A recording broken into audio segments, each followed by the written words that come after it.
حدیث رسول اللہ صلی اللہ علیہ وسلم کی ہے کہ ایک وقت آئے گا جب مسلمان کے دل کے لیے جو کافر کے دل سے مسلمان کا خوف نکال دیا جائے گا.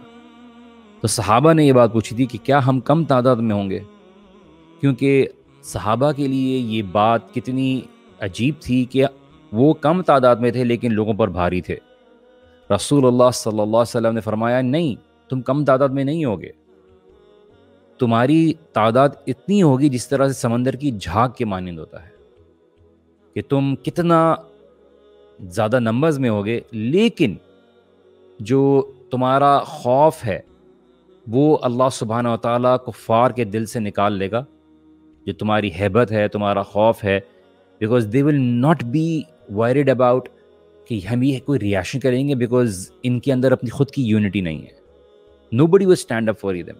اب آپ نے جو ہے جو چاہے جس وقت چاہے ان کے ساتھ کھیلنا ہے، ان کو ایذا پہنچانا ہے، تکلیف پہنچانی ہے. دوسرا، تمہارے اندر محبت آ جائے گی، دنیا کی موت کا خوف آ جائے گا، دنیا کی محبت آ جائے گی.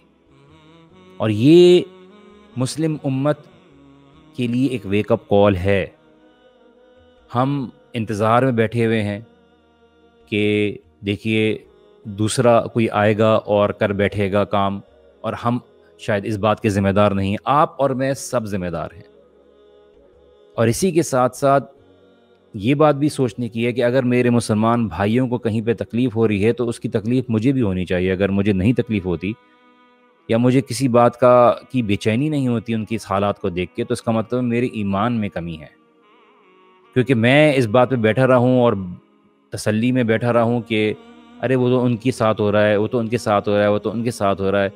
جس دن ہمارے ساتھ ہونے لگا تو کوئی نہیں آئے تو ہم بولیں گے دوسرا کیوں نہیں آتا، تو دوسرا بھی یہی سوچے گا کہ تو ان کے ساتھ ہو رہا ہے، ہمارے ساتھ نہیں ہو رہا. تو اللہ کے رسول صلی اللہ علیہ وسلم نے جس طرح سے فرمایا کہ ایک مومن کی مثال ایسی ہے، ایک مومنوں کی مثال ایسی ہے کہ وہ آپس میں اس طرح سے رہتے ہیں جس طرح سے ایک جسم کی مانند ہوتی ہے. اگر ایک جسم کے حصے کو تکلیف ہوتی ہے تو پورا جسم اس چیز کی تکلیف کو محسوس کرتا ہے. کیا آپ کا اور میرا یہ معاملہ ہے؟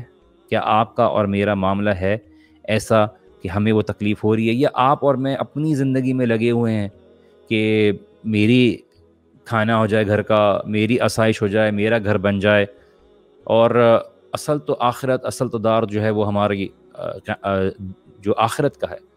اور دس دنیا has become so important for us, me included. ہم سب کے لیے دنیا بہت امپورٹنٹ بن گئی ہے. اور کیا ہمارے بھائی بہن نہیں ہیں؟ ہم کیا کر رہے ہیں؟ جی ہمارے ہاتھ بندھے ہوئے ہیں، ہم مجبور ہیں، ہم بہت سی چیزیں نہیں کر سکتے. ہم دعا تو کر سکتے ہیں ان کے لیے، ہم آواز تو اٹھا سکتے ہیں، ہم اویئرنیس تو کریٹ کر سکتے ہیں. ہمیں کوئی لمبے چوڑے لیکچر دینے کی ضرورت نہیں ہے. ہمیں صرف امت کے اندر یہ احساس زندہ رکھنا ہے کہ ہمارے بھائیوں اور بہنوں کو آزمایا جا رہا ہے، ان کے اوپر ظلم ہو رہا ہے، اور اس کو ہم برداشت نہیں کرتے. یہ تو زندہ رکھیں آپ اور میں. یہ تو ایک لیسٹ لیول آف ایمان ہے کہ ہمیں دل میں برا جانے. اگر ہم ہاتھ سے نہیں روک سکتے، اگر ہم زبان سے اس کو کچھ زبان سے کہنے کی طاقت تو ہے، ہم اپنے سوشل میڈیا سٹیٹسز پہ کچھ آپ کو ہائی فائی کرنے کی ضرورت نہیں ہے. Just start speaking about it. صرف اس کے بارے میں بات کرنا شروع کر دیں. احساس دیں اس بات کو کہ جو ہماری ای سی جی کی لائن ہے وہ اسٹریٹ نہیں ہے، کہ جب مسلمان امت کو تکلیف پہنچائی جاتی ہے، جب ہماری بابرکت جگہوں کو، اس اسپیشل جگہوں کو ڈس رسپیکٹ کیا جاتا ہے، تو اس امت کے اندر حرکت آتی ہے.